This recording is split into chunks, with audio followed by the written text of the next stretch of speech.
हाँ। इस वक्त जो आप मंदिर देख रहे हैं इसमें आपको ये इस मुगलिया गार्डन की बारादरी नज़र आ रही है जो जहांगीर बादशाह के ज़माने में बनवाई गई थी।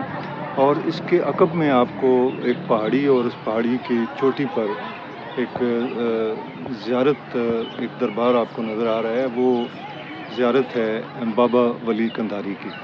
और इस हसन अब्दाल की जो तारीख़ी अहमियत है ये उसकी एक सिनेरियो जो हम आपको दिखा रहे हैं ये इस इलाके की अहमियत को वाज़ेह करता है कि यहाँ पर हम खड़े हैं। ये मुगलिया बागात हैं वहाँ के जो अकबर के ज़माने में बनाए गए, जहांगीर के ज़माने में इनकी रेनोवेशन हुई और यहाँ पर शाहजहां बादशाह भी आया, औरंगज़ेब आलमगीर भी आया।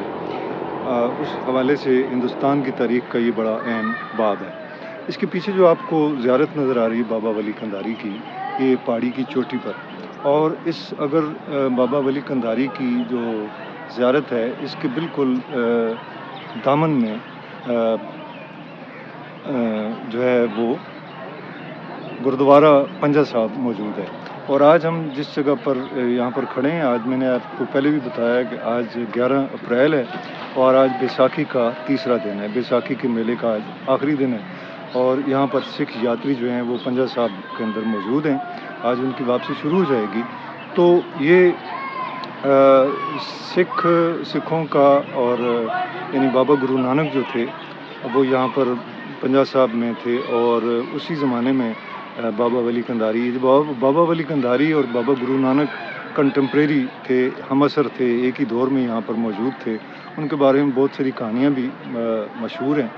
बहरहाल ये है कि सिखों और मुसलमानों का आपस में जो एक यगानगत है उसका एक मुज़ाहरा आपको देखने में मिलता है कि जो सिख यात्री यहाँ पर पंजा साहब में आते हैं वो एक तबर्रुकन वो बाबा वली कंधारी की ज़ियारत की सैर भी करते हैं, वहाँ पर भी हाज़िरी लगवाते हैं। अगर आप वहाँ पर जाएँ तो इस वक्त भी बहुत से सिख जो हैं, सिख यात्री वो बाबा वली कंधारी के मज़ार पर हाज़िरी देने के लिए जा रहे होंगे। तो ये इस इलाके की तारीख़ी अहमियत है।